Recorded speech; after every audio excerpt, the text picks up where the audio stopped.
So in part 1 of this series, we examined how David Gilmour treats individual chord changes like key changes in order to play more interesting solos while also avoiding playing dissonant notes. In part 2 of this series, we examined how David Gilmour uses blues vocabulary to humanize his guitar solos. And if your goal was just to play like David Gilmour, I would say that you could stop watching this series after part 2. But today we're going to take the things we've learned and push them to their logical extremes. Or as the title of this video says, we're going to go beyond Gilmour. Because there are a couple of small points that I've been making throughout this series. Number 1, that David Gilmour is actually a jazz guitarist. And 2, that David Gilmour's style does not stand in opposition to more technical styles of guitar playing. So today we're going to use my favorite Pink Floyd song as a case study, because even though Shine On You Crazy Diamond might have the best David Gilmour guitar solo, nothing shows off everything that's great about David Gilmour quite like the epic that is Dogs.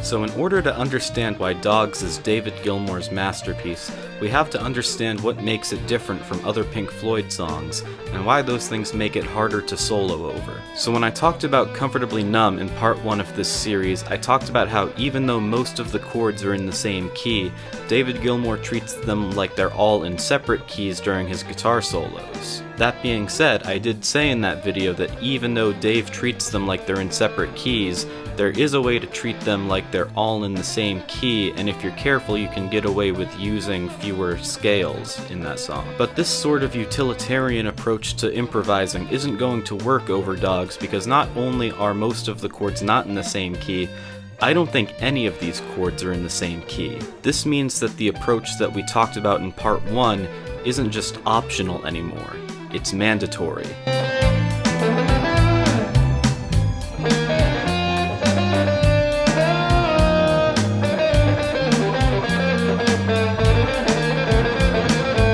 Okay, so let's talk about the chords to this section of Dogs, specifically the section that opens the song that Dave plays his first solo over, because this is one of the most unique chord progressions that I've ever seen, even though it's only 4 chords. So first of all, Dogs is in the key of D minor for the whole song. It modulates to the relative major, but those are all the same notes. So in the key of D minor, we would expect to start on some sort of D minor chord. And we do, but it's not a D minor triad, it's D minor 9, which has these 2 extra notes, the 7th and the 9th up top.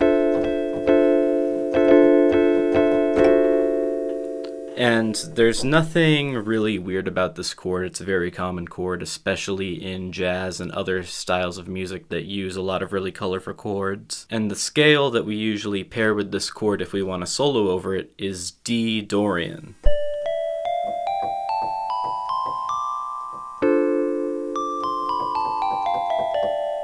And that sounds fairly conventional, but sometimes it's the most conventional things in music that can be the most powerful. For example,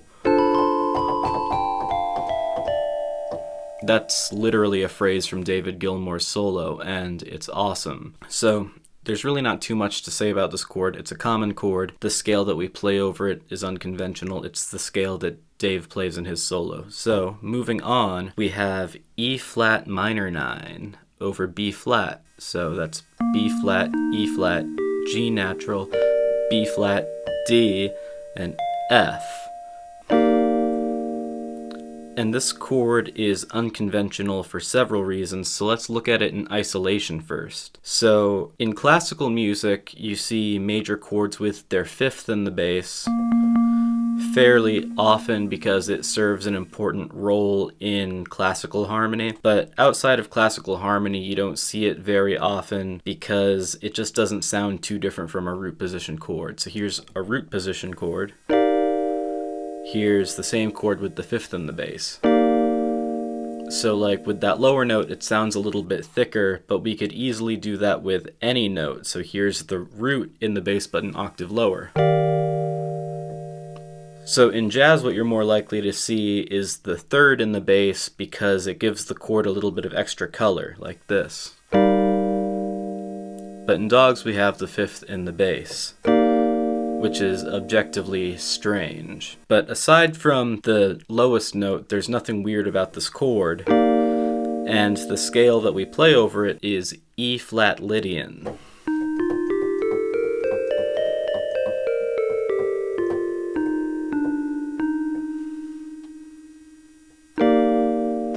And the reason why we play E-flat Lydian as opposed to E major, or E-flat major, I should say, is that E-flat major has A-flat in it. And when we play an A-flat on top of an E-flat major triad, or an E-flat major chord of any kind really, hopefully you can hear that this A-flat really wants to resolve down by a half step to G natural. So in order to change it from the E-flat major scale to the E-flat Lydian scale, we take this A-flat and we raise it 1/2 step to A natural. And you can hear with this chord now, if we just build up from the root,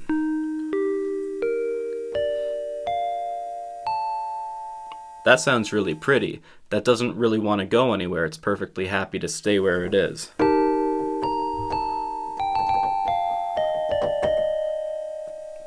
So I haven't transcribed Dave's whole solo, so I don't know exactly what he plays here, but if he doesn't play E-flat Lydian, E-flat Lydian might be a better choice than what he actually plays because it complements that chord perfectly, and it provides a very colorful change up for the second reason why this chord is weird in the first place, which is that it's not uncommon to have a flat 2 chord in a minor key. That's what this E-flat would be in the key of D minor. So D minor, E-flat major. Almost has kind of a Phrygian thing going on, like Jefferson Airplane.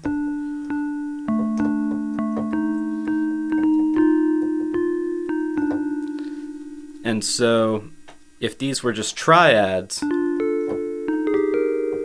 or 7th chords, that would be unremarkable because that could just be 5 and 6 in the key of G minor, or like 1 and 2 in the key of D Phrygian, or 3 and 4 in the key of B flat major. But the fact that these are both 9th chords means that if we were to try and build a scale from just these 2 chords, or try and create a key center out of these 2 chords, we would right away have 4 chromatic notes right next to each other. And that presents a big problem when trying to write this down, because do you call this note D sharp or E flat? And depending on what you call it, do you call this one D natural or C sharp or C double sharp?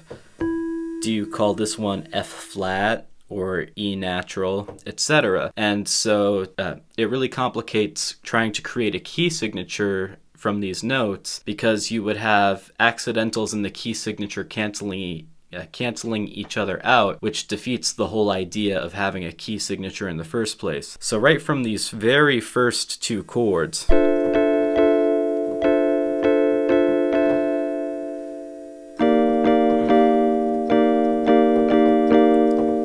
we have broken out of the key of D minor. These 2 chords are in separate keys. So playing E-flat Lydian over the E-flat chord is important because that scale is going to have different notes in it than D Dorian. Moving on. Okay, so the next chord in this song is A sus2 sus4.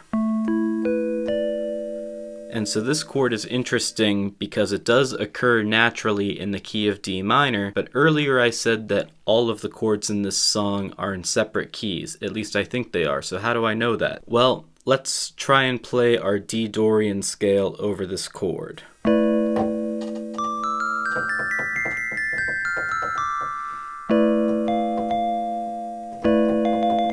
So that F natural that's in D Dorian, right there, it sounds really kind of sour when we play it over the A sus chord. So right away we know that whatever scale we play can't have F natural in it. And so for that reason, we're not in D minor anymore. D major might be a possibility, but not D minor. So let's move on to some other important notes. So the thing that makes sus chords weird is that they don't have a third. And in this case, since this chord is built from the note A, we would expect to see a C of some sort. So if it was C minor,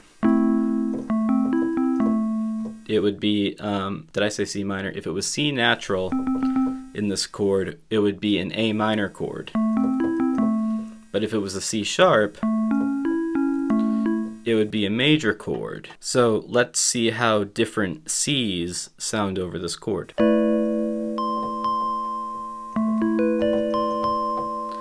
That's a little sour.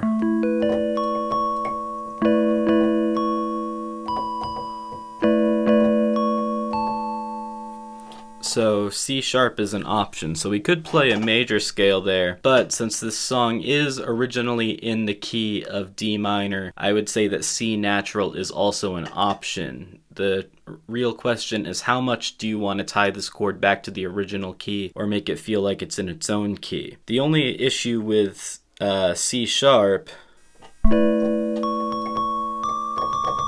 is that it's going to rub up against the D natural in the Asus, where C natural doesn't do that as much. Again, it's up to you, but I definitely think that changing this F natural to an F sharp as opposed to the F natural is a good option. So, having said all of that, if you're still following me here, I think that the best scale to play over this A sus chord is going to be A Dorian, because it has an F sharp in it, and then it has a C natural in it. And so the F sharp is going to make us feel distant from D minor because it implies D major, as opposed to D minor. While the C natural ties us back to D minor, kind of. Because that's the seventh of a D minor 7, as opposed to... What am I doing wrong here? Okay, so there's a D major 7, D minor 7. There's still one thing that we don't know for sure, though, about this A sus, which is the quality of the 7th. We've discussed the quality of the 3rd and the quality of F, which isn't too important to the chord, but it is important in the context of the broader song. But the 7th of this chord would be a G of some sort, and by just looking at the notes in this chord, we would have no way of knowing for sure. We could make a choice, but we wouldn't know if it's the right choice. Luckily, we don't have to make that choice, because in one of the overdubs on Dogs, David Gilmour plays a G major chord. See? So we know that it's a G natural instead of a G sharp.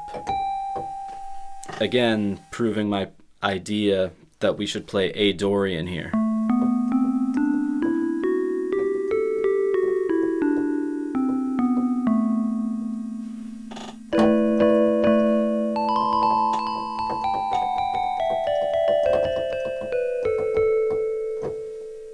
Lastly, the last chord in this song is A flat major 7 flat 5.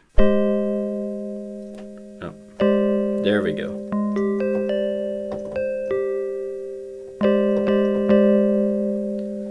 And it's also very important that the flat 5 of this chord is in the top voice, because if you listen to the recording, you can hear the rhythm guitar hammering on to the natural 5th.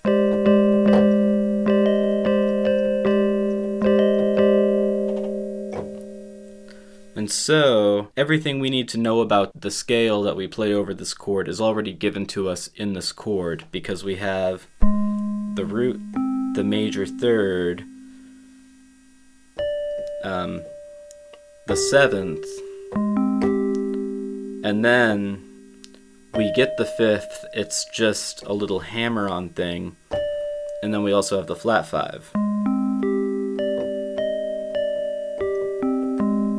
So, What scale has a major third, a major seventh, a natural 5, and a flat 5? Well, it's the Lydian scale again.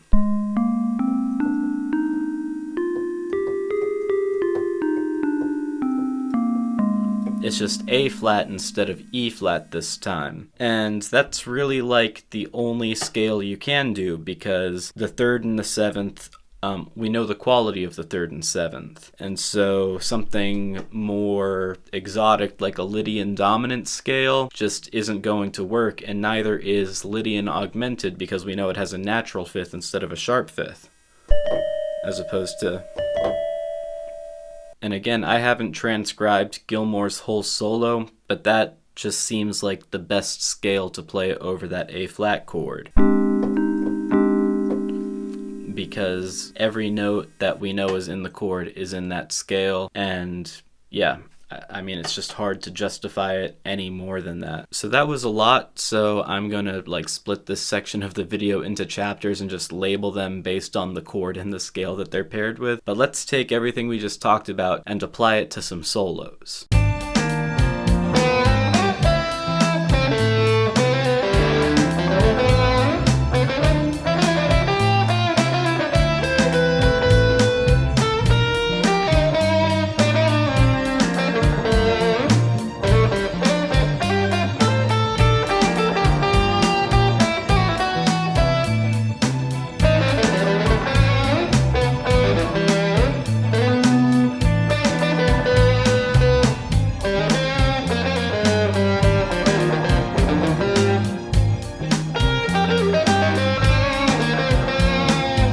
So let's address the first point that I've been making throughout this series, that Dave is secretly a jazz guitarist. Now, I'm not much of a jazz musician myself, but I did study it for 4 years at the University of Southern Maine, and I have read both the sacred texts and the forbidden ones. So I'm going to take what I know and see if I can't come up with something that's recognizably jazzy.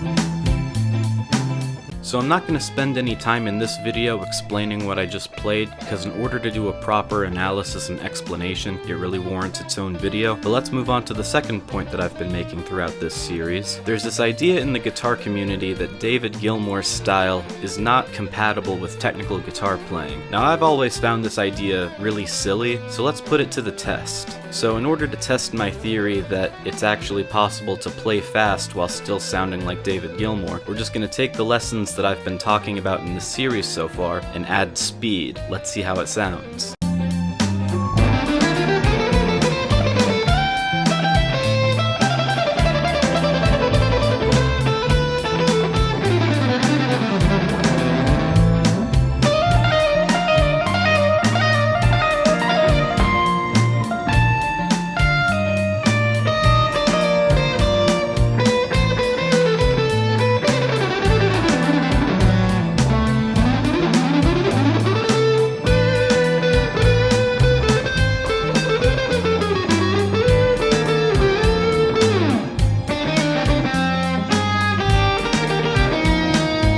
So, as is the case with the jazz solo, a proper explanation of what I just played is better left for its own video, but I feel pretty comfortable in saying that in both the case of the shred solo and the jazz solo, I could still hear shades of Gilmour's style in there, because contrary to what many people say on the internet, sounding like David Gilmour isn't about how many or how few notes you play. The ideas that make Dave's playing what it is remain the same regardless of speed or musical context. Alright guys, that's the video. Thank you Thank you for helping part 1 of this series get to over 2,000 views and counting at the time of recording this. Stay tuned for part 4 where I talk about what inspired me to make this series and how I think it's relevant to what's happening with guitar playing right now. Don't forget to like, comment, subscribe, and follow me on Instagram. I'm MJ Convey. Keep shredding.